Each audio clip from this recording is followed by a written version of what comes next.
Hello and welcome back to the podcast. It's a solo one today, and today I'll be talking about the 10 things all runners should stop doing. But it's not all negative. To balance this, I'll follow up in a couple of weeks with an episode on the 10 things runners should do more of. Now, just a little update. Ron and I will be at the Four Peaks race this weekend. So if you're there, make sure you say hi. Can you believe that I have never done this race before? I know, mind is blown. But that's because as a teacher, I was never allowed to take cup day off. So finally, I don't have to work Monday, although, quite frankly, I will no doubt work after the race because when you're a small business owner, that's what you do, work every day. I am very excited to run, but pretty sure it's going to be a wet and muddy 4 days. But that's okay. That's all part of the fun, if you ask me. Also, you may have seen my post from Sunday on socials about my longest run week that I just did, not including race weeks, obviously. Last week, I ran 161 kilometres for the week, not including my walks that I do to practice fast walking. I used to include those fast walks in my run totals, but this time 160 Ks was runs only. Now, don't get me wrong, I still walked in some of my long runs, especially when Ron and I were running around in the Dandies, spectating the roller coaster run. I was walking some of those hills, well, pretty much all of them. But hey, isn't that why we love running on the trails? Speaking of fast walking, do you include that in your training? On your long runs, make sure when you do walk that it is with purpose. And you probably should practice hiking a lot of the hills, even if you could maybe run every single one. Practice hiking, no lollygagging, it's walking fast because you will eventually in an ultra need to do that. As Coast to Cozy is 240 kilometres, I won't be running the entire way and there won't be big hills to hike like in the mountains. That's my excuse. Oh, it's a hill, I'll hike. So that means to break up the muscle groups that I use and just to have a break mentally and physically, I will walk at times. But once again, even though it'll be a break from running, it is not meant to be a break per se. I'm not, you know, just doing a Sunday dawdle. I still need to work hard. Thus, I need to practice the art of walking fast. I go a few times a week for walks in the afternoon where I try to maintain sub 9 minute K, sort of 8:30 to 8:40 pace if I can, for 5 or so kilometres over undulating terrain. Give it a try, see how you go. It's hard work, but once you get in a rhythm, quite manageable. But to get to that stage where walking fast is a manageable thing to do, I need to practice it. You can't expect to just magically bust out a fast walk on race day consistently. A few years ago, before my 24-hour race that I won, I did the same. I was the first person in the race to walk after only 15 minutes of running. Actually, it could have been less. I think it was like 13 minutes of running because then I did a 2-minute walk. I felt a bit silly walking so early on, considering no one else did. No one walked for an hour. I'd walked 4 times by then, but it was part of my strategy and it paid off as I won overall. I have no clue how I'll go at Coast to Cozy, and that's not the point for my walk breaks, and especially because it's not my usual race, but I know that the run walk strategy works for me for long distances. So that's what I'll be doing, and that's what I'm practicing. And we all need to work out what works best for our bodies. So I know this works for me, mainly because I was brought up fast hiking with my parents. So I'm quite good at it naturally, though God knows I hated it when I was younger and there was a lot of whinging and sooking, but that's another story. But what I'm saying is, if you are going to be walking at all at any point in your race, it would behoove you, and I do like that word, to practice it in training. Alrighty, let's get to the meat and potatoes of the pod. 10 things runners should stop doing. Number 1, sandbagging. Too often I hear at races, and yes, I have heard myself in the past say, oh no, I'm not really fit, I'll probably go really crap in this race, and so on, with a million variations of this theme. I'm sure you've heard them all before, or quite frankly said them yourself. And that's fine. I totally get it. I've done it too. But I've learned over time that what we say and think about ourselves becomes a reality. We basically create it. So please stop saying negative things about yourself. That's why I now will say things more like, I don't know how I'll go, because quite frankly, I don't. Because I know how fit I feel, and how strong I may feel, but I don't know how fit everyone else is, and I certainly can't control their race. I say I'll do my best, and that's what you should always be aiming for.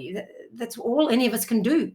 And if my best isn't good enough on the day, I can live with that, as long as I know within myself I've really done my best. So no more sandbagging, especially if you actually are one of those people who wants to do well, be proud of your work. If you say you want to go well, then say, or, going for the win or a sub, say, yes, I'm going for the win or the sub, whatever, or, to win my age group, whatever it is. Before I won GSCR in 2019, I told my crew and anyone that asked that I was actually going for the win. And I was. I knew it was still not 100% in my control because I didn't know what the other girls had been doing training-wise, but that was what I was aiming for. My crew then knew to support me with this in mind. If I hadn't have won, it wouldn't have been the end of the world, but at least I would have known I gave it an honest crack of going for the win. All right, number 2 thing runners need to stop doing is inconsistent running, random training, where some weeks there's quality, some weeks none, some weeks all the runs are at a hard pace just to catch up, some week 3 runs, the next week 6, and so on. To get good at running, we need to put in the consistent work, day after day, month after month, year after year. It's not sexy, but it works.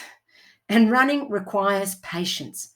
Random training, hodgepodge training, does not allow for long-term progression.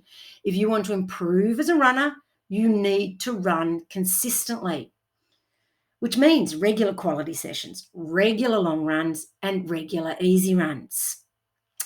Alrighty, number 3, taking huge breaks off after races.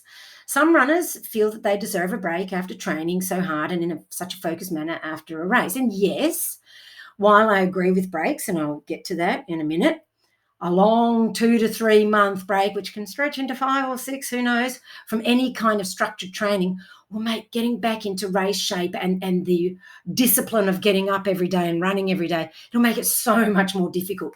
Such long breaks actually end up leading to overtraining as you try to play catch up before your next race.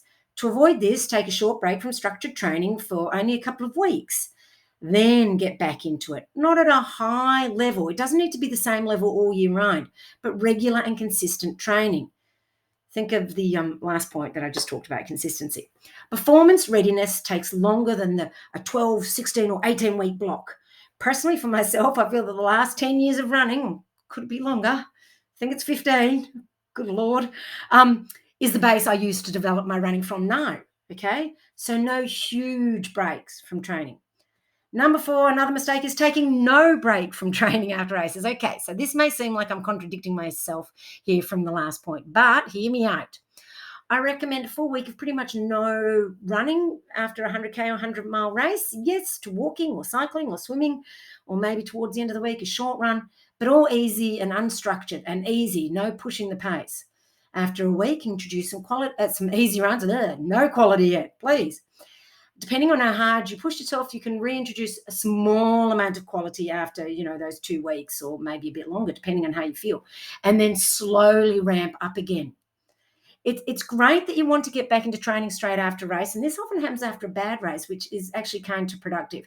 But you need to understand that your body has micro damage you cannot see or feel, and this needs to be respected if you want to recover enough to do well at the next race, or else you just dig yourself backwards and into a deep hole. And especially if you want to be running for years to come, and don't we all, honestly. Number 5, runners not making time for themselves. Now, look, I understand we all live busy lives and running can seem like a selfish pursuit. But as the saying goes, you cannot pour from an empty cup. A nice cliche, but it's true. So fill your cup first. You need this time for yourself, and then you are more able to help others and not feel resentful doing so. I always felt I was a better mother when I went for a run and had a bit of a break from the kids. Number 6, not working on their mental game. Too many runners only work on the physical side of training, then wonder why they mentally crumble come race day. The mental toughness side of the equation needs to be worked on with as much discipline as the physical side. This may include choosing to train when it is wet and cold and yucky, not waiting for the break in the weather. Training when you don't feel like it. Training at odd hours of the day, doing a long run on your own with no one to keep you company and thus make the kilometers tick away quicker. Pushing harder in intervals, but not too hard. There's a fine line. That's where having a coach helps. Just saying. Using positive mantras to keep you going and developing mantras that work for you, and so on. There's lots of different things, that I work on in my mental toughness workshops. You can work on your mental toughness skills all the time, and you should be. All right, number 7, not eating enough or eating too much of the wrong stuff. I see a lot of runners who don't eat enough to sustain their running. I hear about people who go out for a 4 to 5 hour run and who might only eat one muesli bar or nothing. Imagine if you were at work or at home, what would you have normally eaten in that 4 to 5 hour period? Breakfast? Lunch? And yet there they are, out running, working hard, pushing their bodies, eating one muesli bar or the like, you know what I'm saying. Then wondering why they feel like crap or have no energy. You need to consume calories to push your body, or else you're teaching your body to run slow, if that's what you want to do, and run feeling bad. And it just puts your body in a bad place and puts your training backwards. You're not getting the benefits from the training. Food is fuel, not a tool for punishment of the body. The reverse of this is people who fuel with junk food. And I'm not just talking about during the run, but outside of that. Yes, it's all calories, but the body really needs high quality food to run well. We've all heard the analogy with the car, so I won't repeat it here, but you know what I'm talking about. Seriously, junk food increases inflammation, which in turn increases the chance of illness and injury. It also does not provide the body with the building blocks and the nutrients it needs to heal and fuel you. And yes, heal you after a run. You've caused damage. Please eat high performance food to have a high performing body. Number 8, not sleeping enough. There is no advantage to staying up watching Netflix or social media scrolling or any of that. Sleeping, however, has innumerable benefits. Please prioritize sleep. It will bring unimagined benefits. I will do a podcast about sleep another time, but and I have done one with a sleeping specialist, so have a listen. Number 9, not strength training. I'm a runner, so I only need to run. Is that how it goes? No. It's true that if you want to be a one-dimensional athlete, only run. But if you want to be a strong athlete, and that's what we are, we're athletes, we're not just runners, who is more resilient to injury, you need to strength train. For my clients, I provide them with programs that are only 30 minutes long, 2 to 3 times a week, but they create strong, robust runners. So not having the time is no excuse. Not liking the gym is no excuse, because it can be fun. And there is only so much running the body can handle. So to take your training to the next level, include strength work. Number 10, not rolling or stretching. Or doing both is really what I mean. Running is hard on the body. It is. We all need to roll and stretch every day. And if not every day, at least every second day. I get, the little hard ball out and roll on the tender spots and then stretch it for 20 to 30 minutes every day whilst watching TV. It's sometimes not every day, probably more like every second. I'm not asking you to become as flexible as a gymnast, because that would actually not be good for us, but simply to slow down that path of tightness and lack of mobility that comes to all runners over time. I cannot emphasize enough how important this is if you want to keep running long into the future. Dynamic stretching before your runs and static stretching after your runs. I do this in the evening, as I don't always have time directly after my runs, because I run in the morning before work, which is fine as long as you make the time to stretch. And honestly, if you're sitting on the couch watching TV, stretch. If you struggle with this, I'm about to start a stretching and mobility challenge. Please email or DM me if you'd like to join. So there you have it, 10 things runners need to stop doing. If you think I missed some, let me know. I'd be interested to hear. I will record a pod about the things runners need to do in a couple of weeks. I hope you enjoyed this episode. And if you did, could you please write me a positive review on Apple Podcasts? I would appreciate the feedback and the support. And please also, I would love it if you would support the people who support this show. That is Health and High Performance in Mont Albert. Luke Nelson is an amazing running-focused chiropractor who will get you back running if you have any niggles or injuries. He is absolutely fantastic. Once again, can't recommend him high enough. And Peak Chocolate, who will give you 15% off their delicious range just for being a listener to this show. How easy is that? Use the code Isabel Ross, one word, all caps, and Isabel with an O. Otherwise, it won't work. Have a simply wonderful and magnificent week, everybody. I am so stoked you joined me today. I might see you out in the trails soon. Bye.